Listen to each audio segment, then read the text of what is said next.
cenah beda eta wungkul cenah matobiina cuman satu yang salah.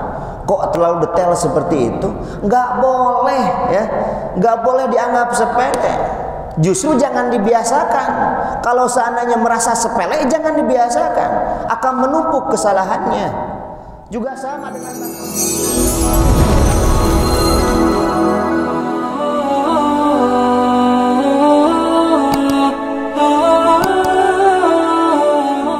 terasa salahnya. Contoh saja supaya lebih paham apa yang dimaksudkan dari al-lahnul jali. Kita lihat, al-lahnul jali adalah kesalahan yang jelas. Maksudnya kesalahan yang menyalahi kaidah bahasa Arab sehingga dapat merubah makna ayat. Jadi ketika ada orang membaca ayat Al-Quran kemudian dia masuk ke ranah salah ini, maka pasti kesalahan tersebut akan merubah kaidah, termasuk kaidah makna. Contoh, kita lihat di sini, saya tampilkan dengan contoh-contohnya. Nomor yang pertama, tertukar huruf, ya, yang sering kita dianggap sepele. Misalkan ucapan huruf ko dengan ka. Kita lihat ya, ada ko, ada ka. Dalam ayat Al-Quran, contoh misalkan kita sering mengucapkan di surat Al-Ikhlas, ya, ada huruf ko di awal. Kita bacakan contoh saja. A'udzu billahi minasyaitonir rajim. Bismillahirrahmanirrahim. Ketika masuk ke ayat 1 di surat Al-Ikhlas, ada bacaan qul huwallahu ahad. Qul, huruf qa, qi, qu, sifatnya al-jahru, tertahan udara yang keluar. Ketika bacaannya seharusnya qul, kemudian kita malah membaca dengan huruf kaf, ka, ki, ku, kul. Harusnya kul, ini dibaca kul, maka artinya akan berubah. Dicoba lihat. Qul, arti dalam surat Al-Ikhlas di ayat 1, qul huwallahu ahad.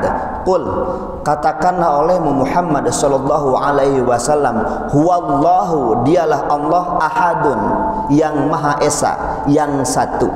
Ketika kita membacanya qul, lihat saya lagi ya, harusnya kul, koknya tertahan udara, malah dibaca kul, ada angin keluar, ada udara yang keluar.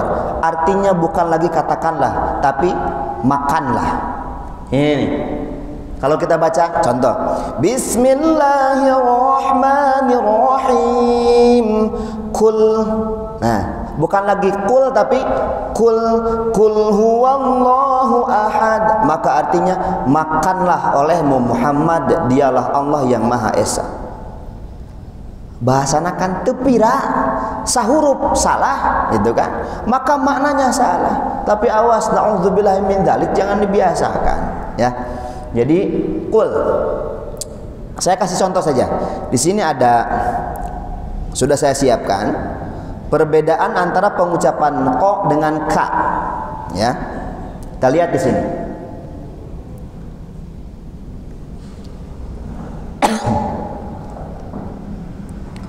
Perbedaannya sedikit, ya.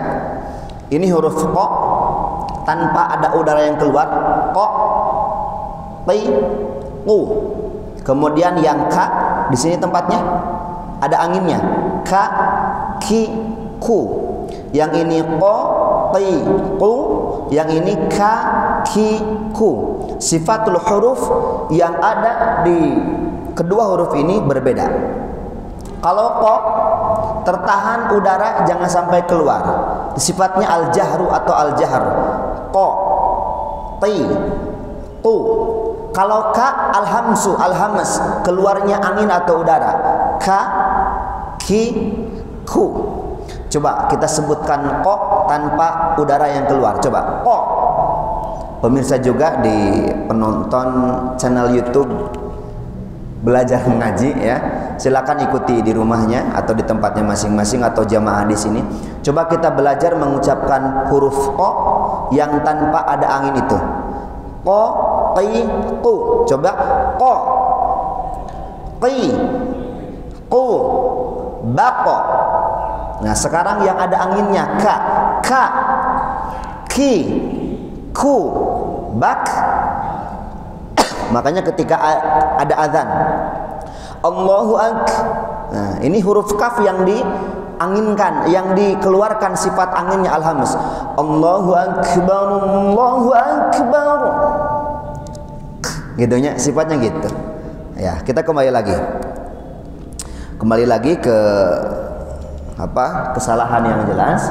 Jadi huruf yang tertukar merubah makna. Yang kedua, atau misalkan tertukar harokat, harusnya fathah menjadi dhammah misalkan. Khalaqatu, atau misalkan dhammah menjadi fathah. Khalaqatu artinya aku telah menciptakan. Ketika dibaca khalaqata, kamu telah menciptakan. Yang seharusnya dhamir untuk Allah, aku menciptakan, dibacanya khalaqata, berarti kamu yang telah menciptakan. Ya, sudah sangat jelas salahnya. Atau misalkan tasdid, ketika tidak dibaca, harusnya kadzaba, mendustakan. Ketika tasdid menghilang, kadzaba, berdusta. Ya, sama. Jadi maknanya salah. Nah, yang insya Allah kita akan banyak praktek di kesempatan kali ini. Kita akan praktek di al-lahnul khafi. Kesalahan yang kedua dalam membaca ayat Al-Quran, kesalahan yang samar, tidak terasa salahnya. Kita lihat al-lahnul khafi, kesalahan yang samar maksudnya adalah kesalahan yang tersembunyi. Jadi maksudnya kesalahan membaca Al-Quran yang menyalahi kaidah tajwid. Contoh, bacaan panjang 2 harokat malah dibaca 4 harokat, atau sebaliknya 2 harokat terlalu panjang, atau misalkan yang seharusnya panjang malah dibaca 2 harokat. Ini salah. Atau misalkan yang kedua, tergesa-gesa dalam membaca dengung, harusnya bacanya dengung, ini malah tidak dibaca dengung. Kemudian yang ketiga, yang seharusnya dibaca dengung tidak dibaca dengung. Maksudnya apa? Kita akan contohkan satu persatu. Ini nomor 1, bacaan panjang 2 harakat malah dibaca terlalu panjang. Kita sering temukan di ta'awudz dan basmalah. Contoh, saya sudah kasih tanda merah di sini.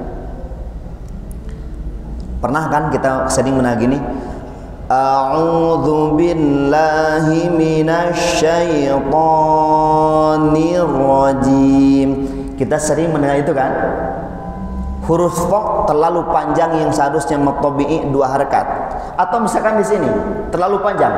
Bismillahirrahmanirrahim. Terlalu panjang. Yang disebutkan kaidah tajwid matabi'i 2 harakat, maka ayunkan saja. A'udzu billahi minasyaitonir. Cuman 1 ayunan saja, ya. Dan bacaan yang diayunkan itu dikemas dalam lagam ros, ya. Jadi lagam ada 7. Kalau kita membaca ayat Al-Quran, dan pemirsa di sahabat Al-Quran yang menonton channel ini, coba deh kita telaah, sebetulnya bacaan Quran kita sudah mempunyai lagam belum? Baca Al-Quran minimal yang disebutkan rumus dalam lagam itu ada 7. 1 ada bayati, 2 ada hijaz, 3 ada nahawan, 4 ada jiharka, 5 ada soba, 6 ada ros, 7 ada syika. Jadi masing-masing bacaan punya ciri khas. Contoh bayati, kan bacanya berbeda dengan lagam yang lain. A'udzu billahi minasyaitonir rajim.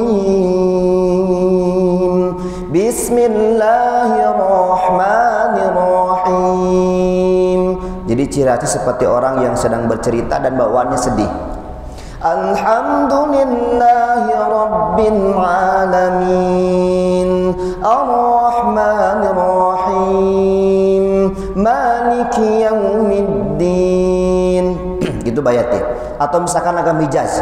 Lagam hijaz itu seperti orang yang lebih sedih lagi. A'udzu billahi minasyaitonir rajim. Bismillahirrahmanirrahim. Alhamdulillahi Rabbil Alamin, Ar-Rahmanir Rahim, Maliki Yaumiddin. Perasaannya sudah beda ya.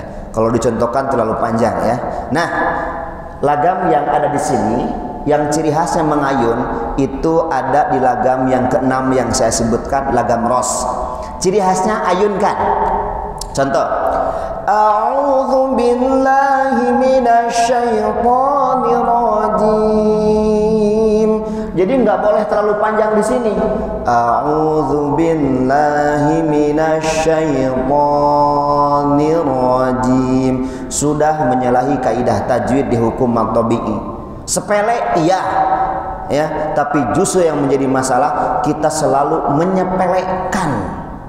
Ustaz cenah lah atuh sepele teu pira cenah beda eta wungkul cenah maqtabi'ina cuman satu yang salah. Kok terlalu detail seperti itu? Enggak boleh ya. Enggak boleh dianggap sepele.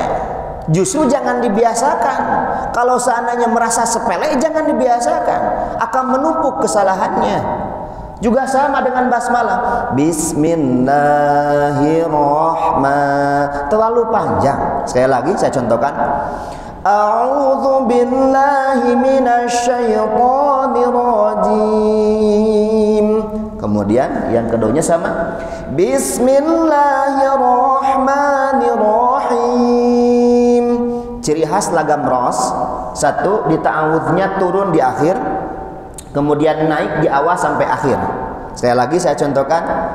A'udzu billahi minasyaitonir rajim. Kemudian yang kedua naik. Bismillahirrahmanirrahim. Coba kita praktek ya.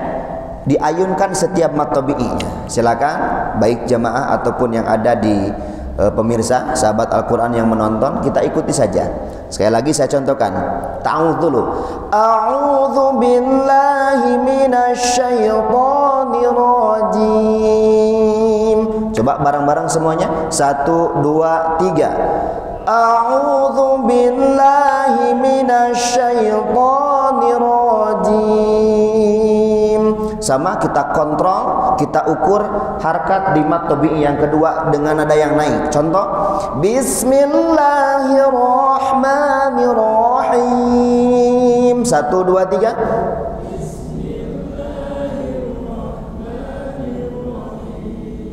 Oke, kita ta'awudz dan basmalah masuk ke Al-Fatihah. Contoh ya. Saya siapkan di baca Al-Fatihah.